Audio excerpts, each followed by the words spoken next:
Alright, hello everyone. Today we're going to be looking at the banner for Corp Outis as well as Crushbound past Meursault. We're going to start with Crushbound past Meursault because I think I misinterpreted the first time I looked at it, so I want to correct that immediately.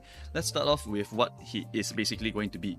This ego is a very good Unga Bunga ego. Right, 4, 8, 12, 16, 20 in total, has a 6 attack weight, but if you're hitting a target with 30 plus sum of tremor potency and tremor count, so you can have a mix of both, you can also gain 1 additional attack weight for 7 AoE. So definitely deserves to be in a tremor focused team. At 100 plus, you also gain plus 3 attack weight instead, which is very good, right? You can get 9 attack weight with this ego, which is quite interesting, right? I think because later on they're going to release even more sizes of enemies that we are fighting, because they added 1 more slot for us in Mirror Dungeon. They might add 1 more slot for the enemy, and then as the game goes on, we get more power crept, so we just get even more IDs on our team, and then they get even more enemies on their side. So eventually we will need increased attack weight for these bigger boards of enemies. So I think this is the sign that we're going to get a big board in the future. And then after that, for every 2 highest resonance, you also inflict 1 tremor against all enemies, all targets using attacks. You lose the 10 SP per turn, you heal blah blah HP, and when activating odd numbered resonance or even numbered resonance on the specific turns that it is, you will heal 10 SP. So you basically pay 10 and then you heal back 10. So you go back to 45 SP after you go and pay the cost. If you do the resonance shenanigans over here. Not required, it's just a nice little bonus if you do it, right? Then after that, on hit, 2 tremor count, inflict something tremor count, and you can also do this thing over here. So this section here is very confusing at first. When I looked at this, I actually thought that it was something like spreading the yellow tremor to other people. But actually, upon looking at it again and talking to some other Limbus help people, it basically looks like if it's the main target, then if the main target has yellow or white tremor, for example, right? For example, you trigger amplitude entanglement into their current tremor type. So basically what happens is that this activates the soup mode. Amplitude entanglement is a soup mode because it fuses different tremor types together. So if we hit the guy that has yellow tremor on it, we just make it into souped yellow tremor. That's it. It doesn't do anything else. So making it into souped mode means that you can apply something like Everlasting on top of it, but that's kind of lame because what happens is that if you look at Everlasting Faust Ego, which is another very core ego for this team comp, the Everlasting Faust Ego already does it by default, already triggers this one. But if we go to Cavernous Wailing Hong Lu, right? Sorry, not this one. Cavernous Wailing Hong Lu here. This one does not trigger entanglement, it triggers conversion, and so you cannot really do white into yellow by default, but you can do yellow into white by default because the WoW ego for Faust does it already for you. Well, this ego allows you to do it the other way as long as you use it in between, right? So now you can do a white into Meursault ego into yellow. That's what I understand from this ego. As for whether you will actually do that, I don't think you will, because this is a very expensive ego. This is more of a cash out ego with a nice little bonus over here. In addition, this can also cleanse the current one if you don't want it. Like maybe you have decay on it, then you don't want decay, you just use this. At the end of your turn, you will actually convert back into base tremor, which is something that can also be done. It's just that this part here is a bit confusing when I first read it, so I want to correct that shit right now. Basically, it allows you to do certain orders for your tremor entanglements, or it just lets you cleanse the current one if you don't really want it and it's interrupting your future yellow plus white combo. Alright, after that we have inflict 4 tremor, we have 50% multi here on a coin like this. Oh my god, 50% multi on this, right? And then this coin also deals 1% damage for every sum of tremor potency and tremor count up to 100%. So you can get potentially another 100% multiplier on this section here for a total of 150%, but only on 3rd and 4th coin, right? They only put it on these 2 over here. Okay.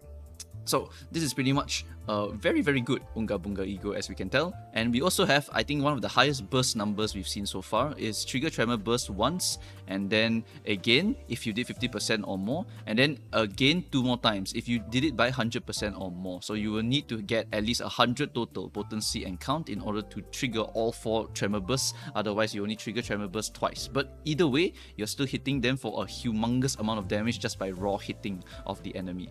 Alright, after that, the corroded form, this one also has a huge amount of multipliers over here. You can get a massive amount of it. It's a 30 minus 10 negative coin, and if the target has 30 plus, you can also get 2 attack weight, making this into a 9. It is 7 by default and becomes a plus 2, it becomes a 9 also, right? So you can get a big amount of multiplier onto this one singular coin over here, and then this coin also gets more multipliers over here, and it can also do entanglement into the current one and triggers tremor burst 4 times. So it's actually quite a good corroded effect as well for just nuking a guy, right? Or nuking a bunch of guys. This is a very, very good nuking ego. Then the passive is also really quite nice. In odd number turns, you gain damage up, always love to get that. And in even number turns, you also gain 1 protection, which is also not too bad, right? When using ego skills, you also gain 1 accumulated pass next turn, which gives you 1 clash power up and 1 offense level up for every 3 stacks, and you gain 1 every subsequent turn end. So I think it's every other turn you will be able to get 1 additional one, unless you pop the ego again, right? Anyway, sorry, this one is actually once per encounter. So you pop this ego 1 time and you only get this one, right? So you get this initially, and after that you slowly play the game. The longer the game goes, the more stronger you get, because you get to 3 stacks, you get 1 clash power up. You get to 6 stacks, you get another 2 clash power up, and so on and so forth. So we might see very, very long big battles in the future. I mean, right now we have seen some already, so they might be doing a lot more of these in the future because of stuff like this, right? You become a very, very powerful unit all the way until the end. And if you go for a very, very long battle with Meursault in particular, you actually will overheat maybe, right? And this clash power up over here can help to maybe cushion the blow later on for Meursault, where they lose a lot of their clashing power, but they get some of it back from this passive here. So this is a very, very good ego. It's a very, very good ego for passive purposes, for nuking purposes, for really whatever the hell you want purposes. It's a very, very good ego, right? Moving on, we also have Corp Outis. Corp Outis is another just straight up upgrade to the previous Outis. The passive is basically like all the other Corpers. If you drop to 10 to 20%, you instantly heal and you recover from stagger. Once per encounter, it's a no die move 1 time. If this unit has borrowed time, its skills gain final power +1. Borrowed time just gives you haste, clash power up, and fragility next turn. This is very important because of the defense. The defense basically, it makes you go into borrowed time state, you gain 4 of it, and you apply 2 tremor count to both the target and yourself.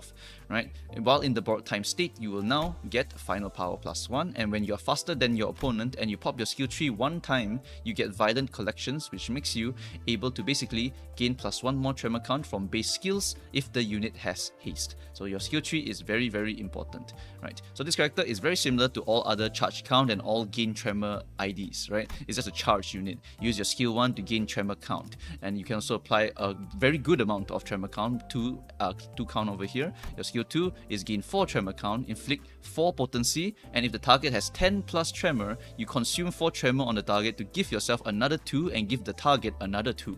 So you can actually basically feed and be very, very neutral, right? Because you paid 4 and then you ate back 4, so it's neutral for the potency, and then you gain the count and you give the count. So you're a very good count dispenser, and this extra 2 makes this so that your skill 2 will give you 6 tremor count in total, assuming the guy has 10 plus tremor potency, right? And then if the target is in either amplitude conversion or amplitude entanglement states, either in soup mode or in regular mode, then this coin will deal 60% extra damage. And then if the target isn't in amplitude conversion or amplitude entanglement states, you also consume 3 tremor count on self to trigger amplitude conversion into chain. Chain affects their clashing power, so it can help you to clash very, very easily against a very tough boss perhaps. If target has 3 plus tremor count, you also trigger 1 tremor burst, right? After that, your skill tree, this is where you cash out your tremor count, and you actually need a lot of tremor count, because if we scroll down here to where the big scaling attack is, it's going to be your 3rd coin, your last coin. You consume all tremor count on yourself. You gain 1 coin power for every 4 tremor count up to 5. So you probably want 5 times 4, which is 20 tremor count to get a big amount of coin power for this coin over here. You also want to get a lot more to maximize this damage multiplier over here, where you deal 2% damage for every 1 tremor count consumed up to 100%, which means that you need 50 tremor count in total. This one is basically a theoretical maximum if the fight goes really, really long, or you are in Mirror Dungeon and then you can get a crap ton of tremor count on yourself, then your multiplier can go insanely high, right? This one is like, oh, it's just extra bonus for most content, and for specific content where you plan for this kind of shenanigans, then you can go for the theoretical maximum of this skill over here. And then this also has Tremor Burst number 1, Tremor Burst number 2, and also apply Time Moratorium. There's also 1 more Tremor Burst up here if the target has 3 plus tremor count, which is very, very easy since means you are a very good tremor count dispenser. If you're in borrowed time, you also trigger this, and you also trigger the time moratorium. So before you use your skill tree, always make sure you are in the borrowed time mode. In addition, your skill tree is also really good because of this section over here. It gives you another 30%. If the target has time moratorium, you also do 30%. So you probably want to put in something like Corp Dawn to help you apply the T moratorium beforehand. Although that one is more of a time moratorium gameplay rather than actually tremor gameplay, I think. But also, the thing about this skill tree is also that it actually loses borrowed time on yourself. So borrowed time has a negative effect. It's a negative effect in that if you stay too long in borrowed time, because you're borrowing time, you're going to have to pay the tax eventually. You will stagger yourself. That's the tax. So what you actually can do is go into the state and then go into skill 3, and that would destroy the borrowed time, and thus you're now back to normal. So you just cheated time basically, right? So you are able to theoretically just dump your borrowed time away and just keep playing the game. So I think this is a very good flow of a character, very good flow. Basically, you are charged character, skill 1, skill 2 all the time. When you are ready for the skill 3, maybe you see it coming up soon, press the defense button, hit them a few more times, then pop that skill 3, lose the borrowed time, and continue on your merry way, right?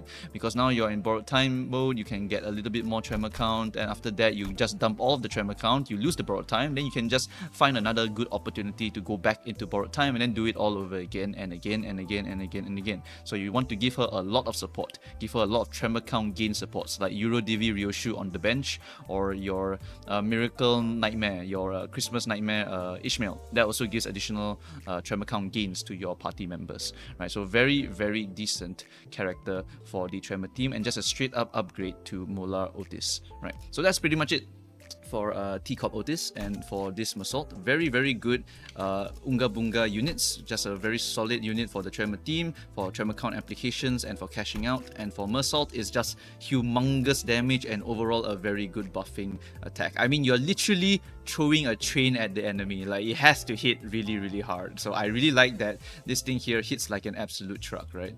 Yeah, really good stuff. Okay, so that's pretty much it for this one. We go on to the team section. For team sections wise, it's straight up just put the Meursault here, put Molar Office Fixer here. Sorry, not Molar Office. We put the new Outis here, and that's pretty much it for your tremor team. If you want to really optimize, then you actually remove Regret. You put in Malfaust. If you want to really optimize, you remove Eurodivi and you put in Full Stop. And you might be going, why the hell are you doing this? It's because these two are fast units, and because they're fast units, you get to apply the ego first. And because you apply the ego first, you now get to do your yellow plus white shenanigans a lot easier, right? I mean, Hong Lu is a fast unit. He can apply the yellow first, and then next turn, maybe after you activated your Strider from your Heisho Faust, she's now the new fastest unit. She activates the Everlasting. Everyone is after her. Everyone bursts after her. That is basically the reasoning why people are going to use units like this. It's just because their base speed is higher for tremor count shenanigans, right? Of course, you want to bring in other units that have very good bursts on them, and you may or may not want to bring a